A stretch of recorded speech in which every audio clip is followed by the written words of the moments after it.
Assalamualaikum warahmatullahi wabarakatuh. Kali ini kita akan membahas mengenai materi analisis butir tes secara teoritis dalam mata kuliah asesmen pembelajaran matematika. Nah, kali ini kami dari kelompok 4 yang akan memaparkan mengenai materi kali ini. Kami kelompok 4 beranggotakan Anindya Dewi Anggraini dengan NIM 410141998. Kemudian ada saya, Sulaiman Sidik, NIM 410141996. Dan kemudian ada Faridah Syahwatul Hamidah dengan NIM 41014199121. Yang pertama, bab 1, analisis butir soal. Pengertian analisis butir soal. Kami akan membahas mengenai pengertian analisis dan analisis butir soal. Yang pertama, menurut Kamus Besar Bahasa Indonesia, analisis adalah penguraian suatu pokok atau berbagai bagiannya dan penelaahan bagian itu sendiri, serta hubungan antar bagian untuk memperoleh pengertian yang tepat dan pemahaman arti keseluruhan. Analisis butir soal dalam bahasa Inggris disebut item analysis, dilakukan terhadap empirik. Maksudnya, analisis itu baru dapat dilakukan apabila suatu tes telah dilaksanakan dan hasil jawaban terhadap butir-butir soal telah kita peroleh. Yang kedua, analisis butir soal adalah suatu kegiatan analisis untuk menentukan tingkat kebaikan butir-butir soal yang terdapat dalam suatu tes sehingga informasi yang dihasilkan dapat kita pergunakan untuk memperbaiki butir soal dan tes tersebut. Kegiatan menganalisis butir soal merupakan kegiatan yang wajib dilakukan oleh guru untuk mengetahui tingkat hasil belajar peserta didik dan untuk meningkatkan mutu soal yang telah disusun.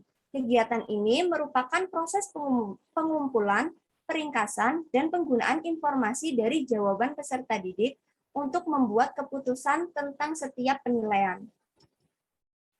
Tujuan analisis butir soal. Penelaahan adalah untuk mengkaji dan menelaah setiap butir soal agar diperoleh soal yang bermutu sebelum soal digunakan. Di samping itu, tujuan analisis butir soal juga untuk membantu meningkatkan tes melalui revisi atau membuang soal yang tidak efektif, serta untuk mengetahui informasi diagnostik pada peserta didik, apakah mereka sudah atau belum memahami materi yang telah diajarkan. Selain itu, tujuan analisis butir soal antara lain yang pertama, untuk mengetahui kekuatan dan kelemahan butir tes. Ketika sudah mengetahui kekuatan dan kelemahan butir tes, bisa dilakukan seleksi dan revisi terhadap butir soal tersebut. Yang kedua, menyediakan informasi tentang spesifikasi butir soal secara lengkap. Hal ini karena akan memudahkan bagi pembuat soal dalam menyusun perangkat soal yang akan memenuhi kebutuhan ujian dalam bidang dan tingkat tertentu. Yang ketiga, mengetahui masalah yang terkandung dalam butir soal, seperti kesalahan meletakkan kunci jawaban, soal yang terlalu sukar atau terlalu mudah, atau soal yang mempunyai daya beda rendah. Masalah ini bila diketahui dengan segera akan memungkinkan bagi pembuat soal untuk mengambil keputusan apakah butir soal yang bermasalah itu akan digugurkan atau direvisi guna menentukan nilai peserta didik. Yang keempat, sebagai alat guna menilai butir soal yang akan disimpan dalam kumpulan soal. Yang kelima, untuk memperoleh informasi tentang butir soal, sehingga dapat disusun beberapa perangkat soal yang paralel. Penyusunan perangkat seperti ini sangat bermanfaat bila akan melakukan ujian ulang atau mengukur kemampuan beberapa kelompok peserta tes dalam waktu yang berbeda. Yang keenam, meningkatkan kualitas butir tes melalui revisi atau membuang soal yang tidak efektif. Yang ketujuh, agar diperoleh soal yang bermutu sebelum digunakan. Yang kedelapan, mengetahui informasi diagnostik pada siswa, apakah mereka telah memahami materi yang telah diajarkan. Bab 2, analisis butir soal secara teoritis. Teknik analisis butir soal. Ada beberapa teknik yang dapat digunakan untuk menganalisis butir soal secara kualitatif, antara lain dengan teknik moderator dan teknik panel. Yang pertama, teknik moderator. Merupakan teknik menganalisis dengan cara berdiskusi yang di dalamnya terdapat satu orang sebagai penengah. Teknik ini sangat baik karena setiap butir soal dapat dilihat secara bersama-sama berdasarkan kaidah penulisannya. Namun, kelemahan teknik ini adalah memerlukan waktu yang lama untuk mendiskusikan setiap satu butir soal. Para penelaah nantinya dipersilakan mengomentari, memperbaiki berdasarkan ilmu yang dimilikinya. Setiap komentar atau masukan dari peserta diskusi dicatat oleh not tulis. Yang kedua adalah teknik panel. Merupakan suatu teknik menelaah butir soal berdasarkan kaidah penulisan butir soal. Kaidah itu diantaranya materi, konstruksi, bahasa atau budaya, kebenaran kunci jawaban atau pedoman penskoran yang dilakukan oleh penelaah. Caranya adalah beberapa penelaah diberikan butir-butir soal yang akan ditelaah, format penelaahan, dan pedoman penilaian atau penelaahannya. Pada tahap awal, para penelaah diberikan pengarahan, kemudian tahap berikutnya, para penelaah bekerja sendiri-sendiri di tempat yang tidak sama. Penelaah dipersilahkan memperbaiki langsung pada teks soal dan memberikan nilai pada setiap butir soal yang kriterianya adalah baik, diperbaiki, atau diganti. Selanjutnya adalah aspek analisis butir soal. Analisis soal secara teoritis atau kualitatif bertujuan untuk mengetahui kualitas butir soal dari aspek materi, konstruksi, dan bahasa yang digunakan. Aspek materi berkaitan dengan substansi keilmuan yang ditanyakan serta tingkat berpikir yang terlibat, seperti soal sesuai dengan indikator, materi yang diukur sesuai dengan kompetensi, pilihan jawaban homogen dan logis, serta hanya ada satu kunci jawaban yang tepat. Kemudian untuk aspek konstruksi berkaitan dengan teknik penulisan soal. Teknik penulisan soal ini seperti pokok soal dirumuskan dengan singkat dan jelas dan tegas. Kemudian rumusan pokok soal dan pilihan jawaban merupakan pertanyaan yang diperlukan. Pokok soal tidak memberi petunjuk ke kunci jawaban, gambar, grafik, tabel, diagram, wacana, dan sejenisnya terdapat pada soal jelas dan berfungsi.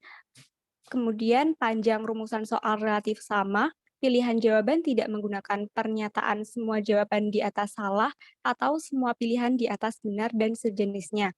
Pilihan jawaban yang berbentuk angka atau waktu harus disusun berdasarkan urutan besar kecilnya angka tersebut atau kronologisnya. Kemudian, butir-butir soal tidak tergantung pada jawaban soal sebelumnya. Untuk aspek bahasa sendiri berkaitan dengan kejelasan hal yang ditanyakan, seperti menggunakan bahasa yang sesuai dengan kaidah bahasa Indonesia, menggunakan bahasa yang komunikatif, pilihan jawaban tidak mengulang kata atau kelompok kata yang sama, kecuali merupakan satu kesatuan pengertian, dan tidak menggunakan bahasa di daerah setempat.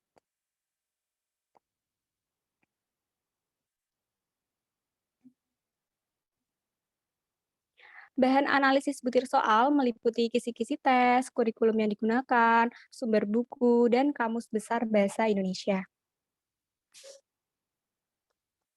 Untuk cara analisis butir soal sendiri, dengan satu, penelaah diberikan butir-butir soal yang akan ditelaah, format penelaahan, dan pedoman penilaian atau penelaahan.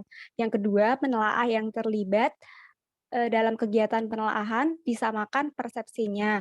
Yang ketiga, penelaah diarahkan untuk melakukan kegiatan di tempat yang berbeda-beda. Dan yang terakhir, penelaah dipersilahkan memperbaiki langsung pada teks soal dan memberikan komentarnya serta memberikan nilai pada setiap butir soal dengan kriteria soal perlu diperbaiki atau diganti.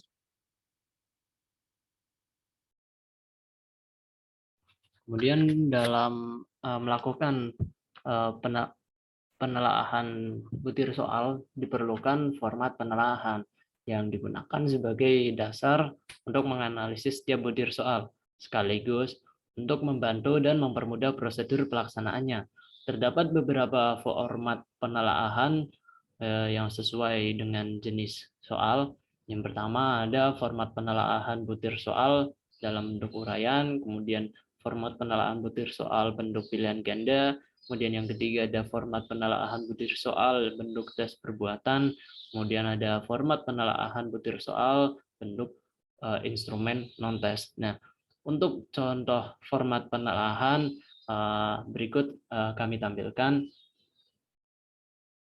Nah, ini adalah contoh format penelaahan butir soal dalam bentuk uraian. Terdapat beberapa komponen pada format ini. Yang pertama ada judul, kemudian ada identitas, kemudian ada aspek yang ditelaah dan nomor soal. Untuk aspek yang ditelaah sesuai yang sudah tadi dijelaskan, aspek yang ditelaah secara umum. Untuk soal bentuk uraian, aspek yang ditelaah sama, yaitu mencakup 3 pokok bahasan. Yang pertama ada materi, konstruksi, dan bahasa atau budaya.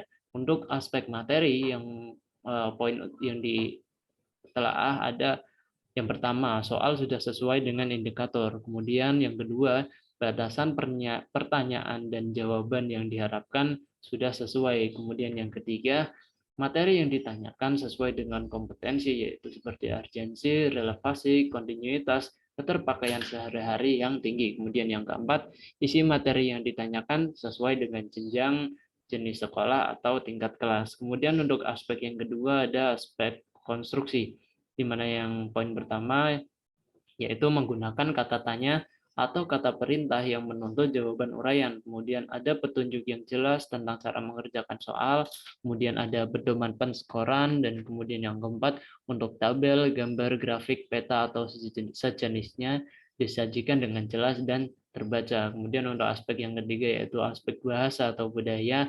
Poin yang pertama ada rumusan kalimat soal yang komunikatif, kemudian butir soal menggunakan bahasa Indonesia yang baku, kemudian tidak menggunakan kata atau ungkapan yang menimbulkan penafsiran ganda atau salah pengertian. Yang keempat, tidak menggunakan bahasa yang berlaku di setempat. Kemudian yang kelima, rumusan soal tidak mengandung kata atau ungkapan yang dapat menyinggung perasaan siswa. Nah, untuk keterangan di bawah itu, untuk setiap nomor soal yang tidak sesuai dengan aspek yang ditelaah dapat diberikan tanda V atau centang. Nah, kemudian untuk format penelaahan butir soal yang kedua ada contoh format penelaahan dalam bentuk tes pilihan ganda. Untuk aspek yang ditelaah masih sama, yaitu mengacu pada 3 aspek, yaitu aspek materi, konstruksi, dan bahasa atau budaya. Untuk aspek materi, soal poin yang diuji yang pertama yaitu ada soal sudah sesuai dengan indikator, kemudian materi yang ditanyakan sesuai dengan kompetensi, kemudian pilihan jawaban yang homogen dan logis, kemudian yang keempat hanya ada 1 kunci jawaban. Kemudian untuk aspek konstruksi, poin yang ditelaah yang pertama adalah pokok soal dirumuskan dengan singkat, jelas, dan tegas. Kemudian yang kedua, rumusan pokok soal dan pilihan jawaban merupakan pernyataan yang diperlukan saja.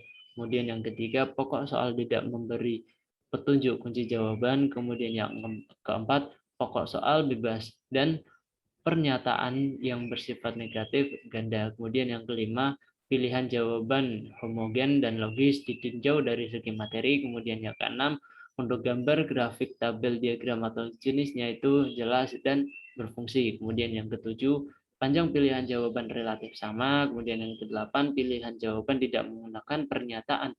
Semua jawaban di atas salah atau benar dan sejenisnya. Kemudian yang kesembilan, pilihan jawaban yang berbentuk angka atau waktu disusun berdasarkan urutan besar kecilnya angka atau kronologisnya. Kemudian yang ke-10, butir soal tidak bergantung pada jawaban soal sebelumnya. Kemudian untuk format penelaahan butir soal pilihan ganda pada aspek yang ketiga yaitu aspek bahasa dan budaya, poin yang ditelaah yang pertama ada menggunakan bahasa yang sesuai dengan kaidah bahasa Indonesia. Kemudian yang kedua, menggunakan bahasa yang komunikatif. Kemudian yang ketiga, tidak menggunakan bahasa yang berlaku setempat. Kemudian yang keempat, pilihan jawaban tidak mengulang kata yang sama, kecuali merupakan satu kesatuan pengertian. Nah, tadi adalah 2 contoh untuk format penelaahan dalam tes uraian dan pilihan ganda. Ini juga terdapat beberapa contoh lainnya seperti instrumen untuk contoh instrumen tes perbuatan, kemudian untuk juga terdapat instrumen non-tes di mana aspek yang ditelaah hampir sama seperti aspek secara umum yang sudah dijelaskan di atas, di mana terdapat 3 aspek materi, di mana terdapat 3 aspek yang ditelaah, yaitu aspek materi, konstruksi, dan bahasa atau budaya. Untuk selanjutnya, terdapat beberapa manfaat dalam melakukan analisis butir soal. Yang pertama, pastinya untuk membantu pengguna tes dalam mengevaluasi kualitas tes yang digunakan. Kemudian yang kedua, itu relevan bagi penyusunan tes informal seperti tes yang disiapkan guru untuk siswa di kelas. Dan kemudian yang ketiga, mendukung penulisan butir soal yang efektif. Kemudian yang keempat, secara materi dapat memperbaiki tes di kelas. Kemudian yang kelima, meningkatkan validitas soal dan reliabilitas. Kemudian yang keenam, menentukan soal-soal yang cacat atau tidak berfungsi dengan baik. Yang ketujuh, meningkatkan butir soal melalui 3 komponen analisis, yaitu tingkat kesukaran, kemudian daya pembeda, dan pengecoh soal. Kemudian yang kedelapan, merevisi soal yang tidak relevan dengan materi yang diajarkan, yaitu ditandai dengan banyaknya anak yang tidak dapat menjawab butir soal tertentu. Nah, demikianlah pemaparan materi yang kami sampaikan. Kami dari kelompok 4, mohon maaf apabila terdapat salah kata dalam menyampaikan materi. Cukup sekian dari kami. Terima kasih. Assalamualaikum warahmatullahi wabarakatuh.